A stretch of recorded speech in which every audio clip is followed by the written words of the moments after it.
Welcome back to Flashbacks. I'm Tony from Comic Book Fans United, and today we're going to be talking about episode 17, Tricksters.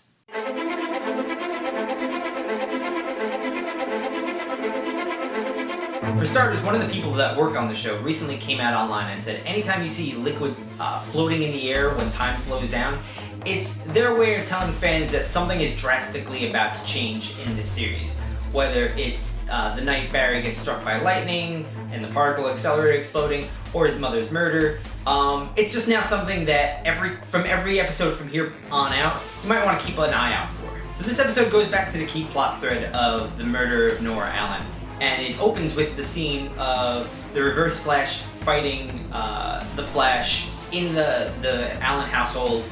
And there's a few little things that I did want to point out. First, when her wine floats in air, like I had said in the previous statement. And then secondly, you actually see that the suit Barry's wearing in the fight is actually an updated suit with the white background on the lightning emblem. It's the same kind of suit it seems that he's wearing in the newspaper article for the crisis that's coming.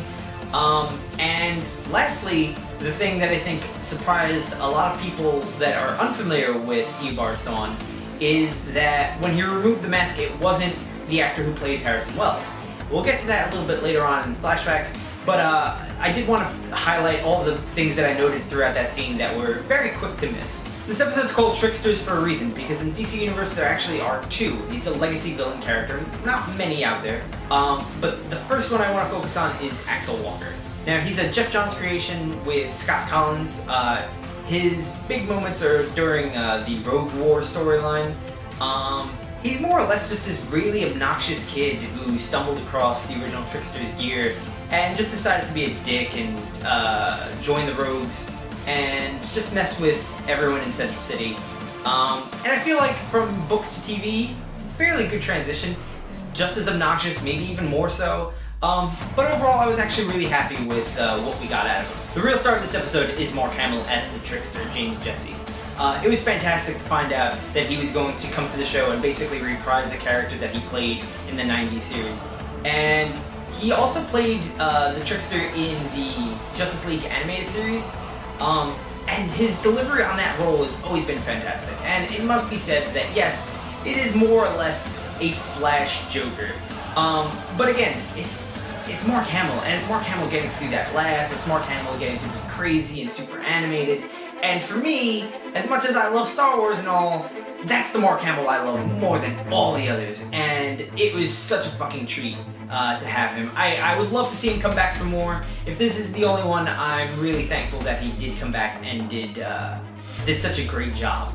Alright, so obvious Star Wars reference in this episode with Mark Hamill saying to Axel Walker, "I'm your father." A part of me did kind of roll my eyes at it, but because it is Mark Hamill and the way he delivered the line, I actually really did enjoy it. Mostly because I half expected him to turn around by the end of the episode and be like, "No, he's not my son. I lied." Like, how else was I gonna get out of prison? And I still think that that's something that they could turn around and use if he decides to come back for another episode. But again, you know, it was nice to have a quick Star Wars moment. One of the things I really love about this show is that they highlight how the Flash's speed can be used for a huge variety of different things. It's not just about running really fast. We've seen him run up walls, we've seen him run on water, we've seen him travel through time. Now this episode introduces the element that he can actually pass through solid objects by vibrating his molecules at such a speed that he becomes intangible, however briefly, to pass through solid objects. This is something from the comics. It's something Barry Allen was able to do fairly well, and something Wally West had years of difficulty. Every time he tried to do it, whatever he passed through exploded.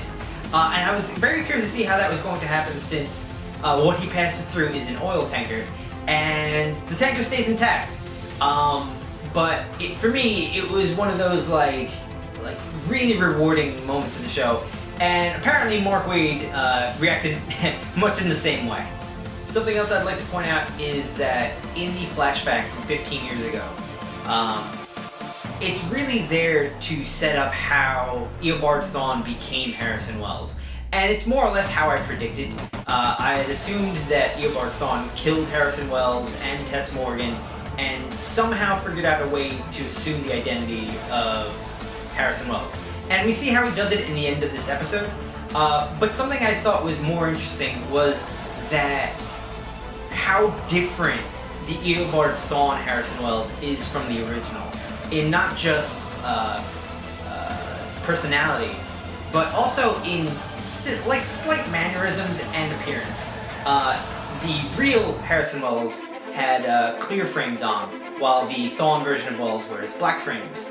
And the real version of Harrison Wells seemed to have a thing for like playing with a toothpick that Eobard Thawne maybe had no idea about. So again, it was a nice tiny little bit of character building for a character that really we only get to see for maybe 5 minutes in the entirety of the entire series. But again, it was nice to see that there is a difference between the two, and good on the showrunners for putting that in there. Alright guys, that wraps it up for this episode of Flashbacks. As always, if I missed anything, sound off in the comments below. I know this was a short one, so there's a chance I did miss something. As always though, please subscribe to our channel to keep up to date with our weekly podcast reviews and flashbacks. Also, I'd like to invite anyone who's seeing this video on YouTube to check out our Facebook page if you haven't already. You'll find the link below. We have a lot of great members. We have a lot of ridiculous conversations go on every single day. And it's just nice to hear new people and new perspectives chime in from time to time. Alright guys, I'll see you next time.